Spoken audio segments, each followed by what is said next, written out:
Eight, I'm a public health specialist specializing in malaria. I conduct malaria research, particularly in collaboration with the National Malaria Control Program, where we hope most of the findings will influence decision making and policies that are supposed to lead the country to malaria elimination. Next slide, please.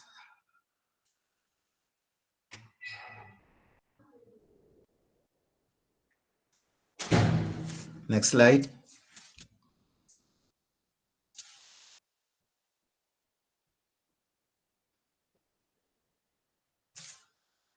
Next slide, please. Next slide.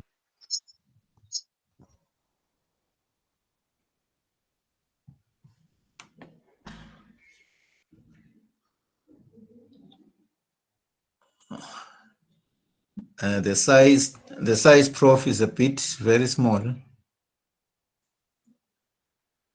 I don't know if you can increase it.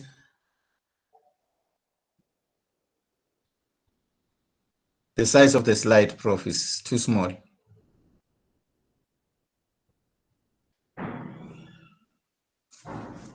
You mean your slide is too small, so you cannot see it? Yeah, I don't think anyone can see it. How about this one? I can see the slide. Can you see it? Can see it, yes.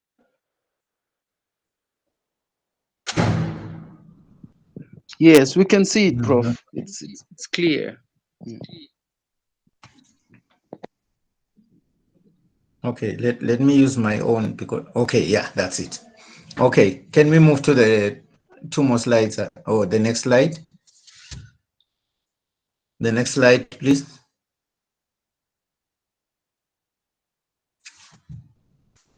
Okay, so the strategies that have been implemented by the National Malaria Control Program include case management using artemether lumefantrine since 2010, and RDTs and microscopy have been used to identify patients that are presenting with malaria symptoms. And then also the country has developed information, education, and communication systems that are meant to inform populations, particularly those along the border areas and along the endemic areas.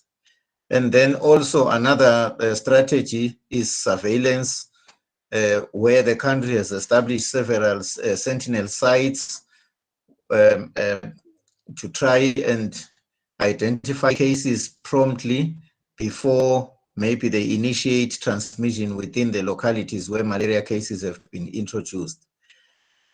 But to a large extent, vector management, I think since time immemorial, has been the cornerstone of our malaria control program through indoor residual spray, DDT and pyrethroids are the chemicals that are being used. And then also we have used long-lasting insecticide-treated nets, but then we have decided not to use the method now. And then another is monitoring and evaluation of these processes, and then operational research, which I think is to a large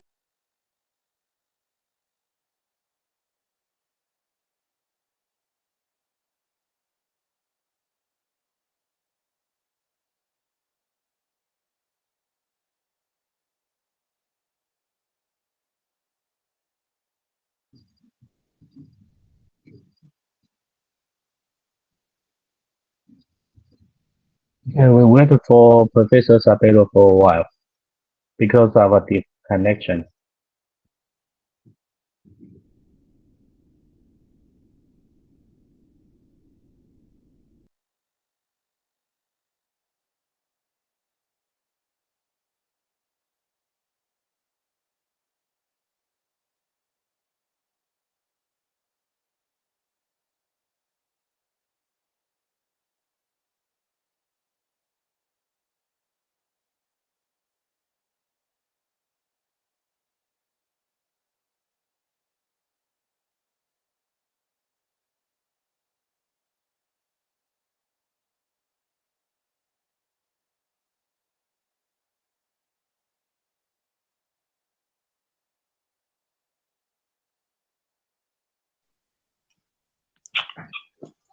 Excuse us, Professor Sabelo has actually lost connection, but he's trying to connect again. Please bear with us a few minutes. No problem. Yes.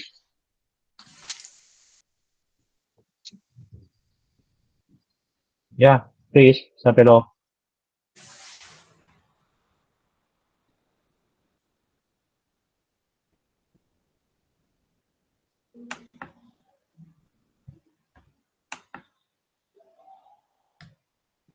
Hello? Yes, Dr. Leo, can Hello? continue. Yeah, please.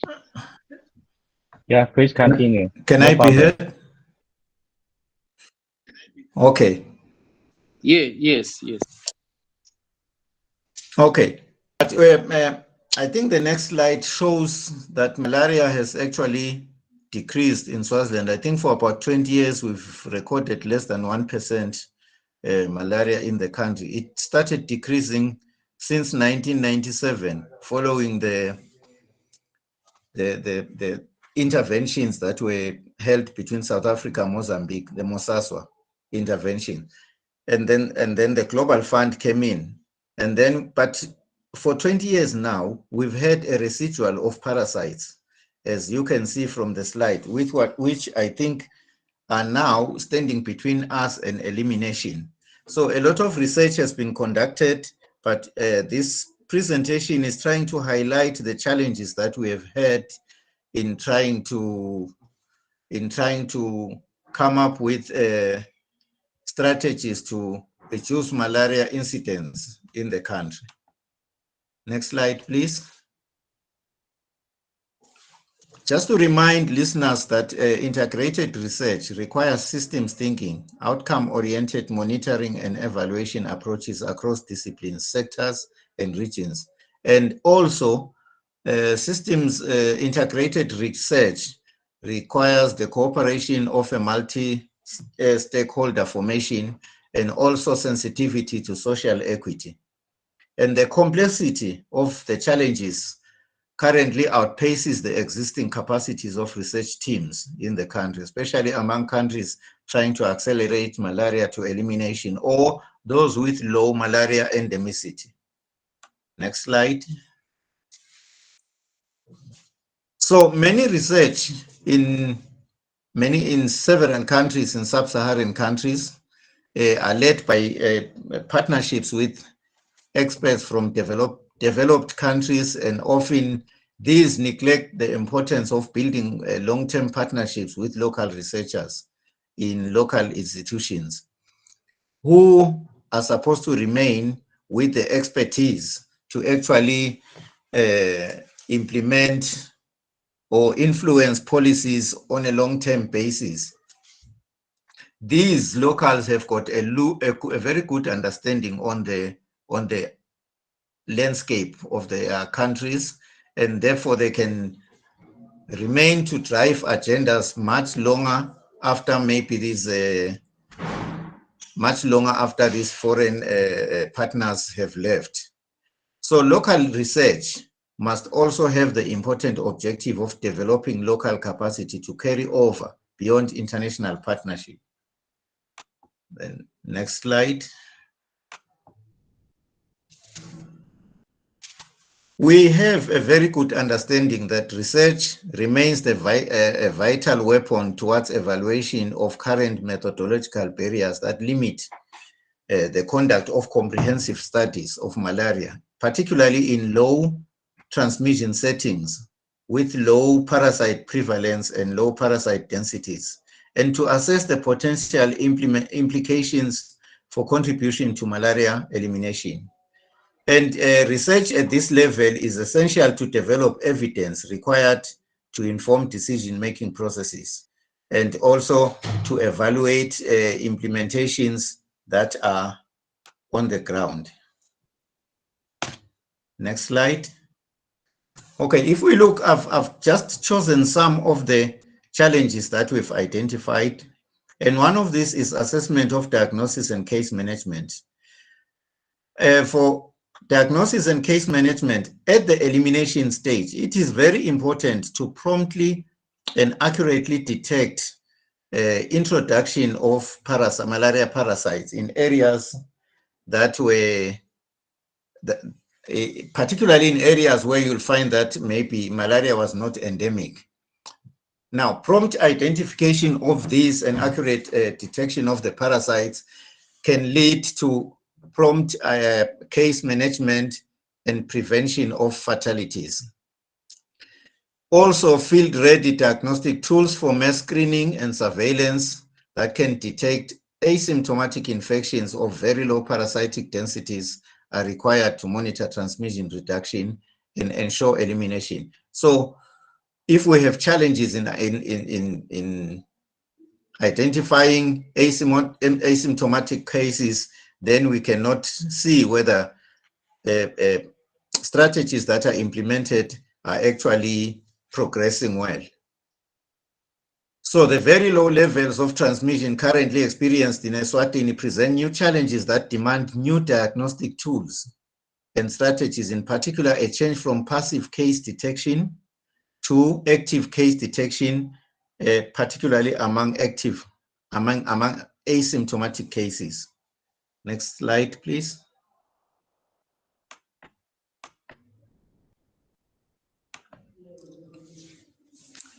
So as the elimination agenda is increasingly followed, assessment and improvements in current field diagnostic, particularly microscopy and RTTs, for case management and new diagnostic tools can detect very low levels of parasites in blood of asymptomatic individuals who may contribute to continuing malaria transmission. But we need to understand that in the absence of malaria, where you identify a few cases, then the quality of microscopy becomes influenced such that, you know, the microscopists need to actually continuously be reading slides in order for their competency to remain at the highest level.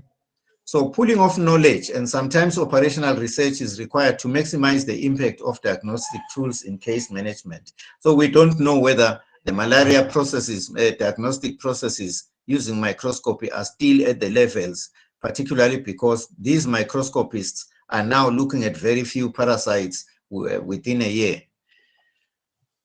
And despite the very sensitive diagnostic tools, despite that very sensitive diagnostic tools need to be implemented, these tools must be suitable for use in resource-poor field settings to support prompt and accurate identification of parasite carriers or asymptomatic persons. Next slide.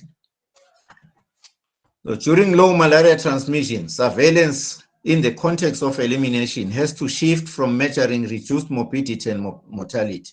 So in Swaziland, for example, we are not necessarily looking at reducing morbidity and probably reducing mortality. But I think we want to promptly identify both symptomatic and asymptomatic infections so that we prevent onward transmission of parasites. Now, surveillance programs have to develop tools able to promptly identify new infections and assess trends and response without any delay. While symptomatic infections are readily identifiable when patients seek healthcare in appropriate health facilities, many programs face challenges in promptly identifying asymptomatic infections and offering treatment to remove source of infection for the susceptible population. So this means that for us, we have to, if we have to get a sizable number, we need to identify asymptomatic cases, and the response to call for participation is sometimes very, very low because when people realize that there is low malaria, then their cooperation is very poor. So the program now has developed reactive case detection, where once they identify a case and then within a 500 meter radius, they screen everybody within that radius in order to identify residual parasites that might be there. But of course, reactive case detection also depends on the sensitivity of microscopy or RDT tests. These can only identify 200 parasites per 100,000 population. And the ability of microscopy or RDTs to detect parasites at very low densities is therefore poor, and individuals with low parasitemia are recorded as negative, yet they remain infectious to mosquitoes, and they can introduce transmissions much longer after maybe a case has been identified. Also, the use of antigen-based RCTs is likely to miss significant proportions of asymptomatic cases, particularly in low transmission settings. Next slide, please. One could probably argue that the use of DNA-based techniques, such as nested PCR and LAMP, could be used, but we need to understand that these additional tools among countries aiming to eliminate malaria, much as they could be very useful, but mainly because they have the ability to detect as low as 2 parasites per milliliter of whole blood. But most of these are expensive. They require extensive training, and they are usable for research purposes only, or we use them for research purposes. So we cannot use them on a continuous process. So at present, the application of PCR-based methods is restricted to well-equipped laboratories, which we do not have, with specialized trained technicians, partly because the need to avoid contamination requires very high standards of laboratory practices. While LAMP has the potential to reduce training and infrastructure requirements, the method has not been adequately field tested or for wide-scale use or developed in a format suitable for the processes of high sample numbers. Next slide.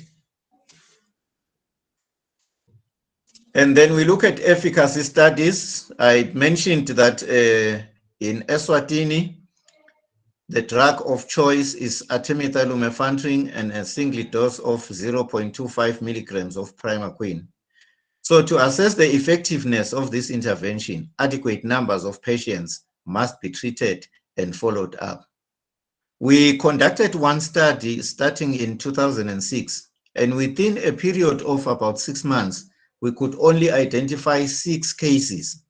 So you can realize that 6 cases does not have the power that is required to make adequate arguments on any study. So efficacy studies are a problem when you have low numbers. This requires long follow-up processes and therefore delayed information which is supposed to be used for implementation. Next slide, please. So studies aimed at adequately assessing the effectiveness of interventions such as long-lasting insecticide-treated nets and IRS require a large sample size, which then has cost implications. Study power may be derived by increasing the number of subjects, increasing the duration of data collection, or increasing the geographical area to be investigated. So all these have got financial implications. However, these changes often come with significant additional costs and possible challenges of changes in seasonality or variation in microepidemiology having an impact in the desired outcome. And one of the things that we have seen, I think, thankfully from the presentation of Professor Kwekwen, we also have identified malaria cases during the COVID era, from areas that were originally we thought had no malaria or had malaria being eliminated. And when we want to evaluate why do we have malaria now in the formerly non-malarious regions, we have a problem in the numbers that we can get. So there is relatively depth of evidence-based approaches to determine how funds should be divided between long-lasting insecticide-treated nets and IRS, so that we get a balance, particularly in the era of malaria elimination. We cannot rely on the reason why we actually decided to channel more funds on IRS and reduce funds on long-lasting insecticide-treated nets was not with a substantial amount of evidence, because we noticed that now that malaria is low, many people in the country do not use long-lasting insecticide nets. But then the impact of long-lasting insecticide nets has to also correlate with malaria incidence. When malaria incidence is low, it may not be because of use of long-lasting insecticide nets. We could see that people were misusing long-lasting insecticide nets in the country because malaria was no longer viewed as a threat. And then we decided to upgrade or upstage integrated, indoor residual spraying in order to offset the reduction of prevention due to long-lasting insecticide nets. Next slide, please. And then refusal of participants to participate. When you recruit participants, we often have a problem because people don't identify malaria as a problem, and as a result, we end up with low number of participants.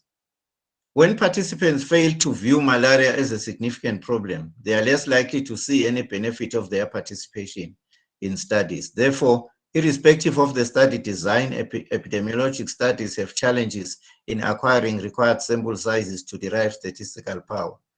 So in order to derive statistical power, and because of the low incidence of the disease, studies in low transmission settings have to follow up participants, those few participants, for lengthy periods, which leads to loss to follow up due to lack of interest in the study. Next slide, please. And then another item is mobile migrant population data. We have different types of mobility.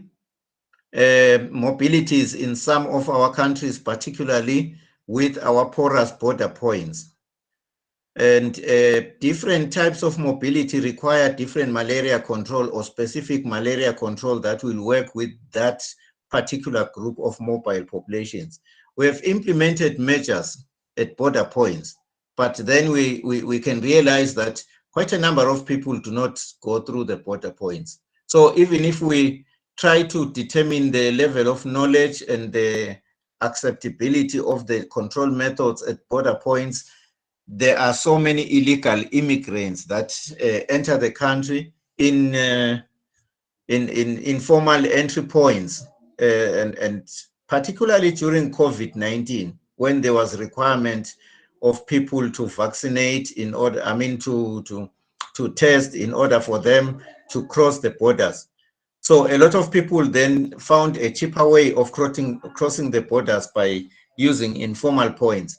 So during that time, it became a little bit difficult for us to actually assess progress on or impact of interventions targeting mobile migrant populations. We also have language differences with our neighbor, Mozambique, and also a lack of familiarity with formal healthcare services, which provided major problems.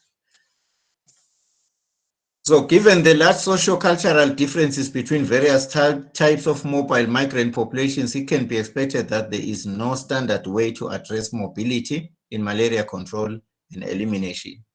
So in this regard, targeting itinerant workers, for example, street workers, street vendors, traders in border regions, require radically different approaches compared to national and international migrants, as I mentioned earlier on.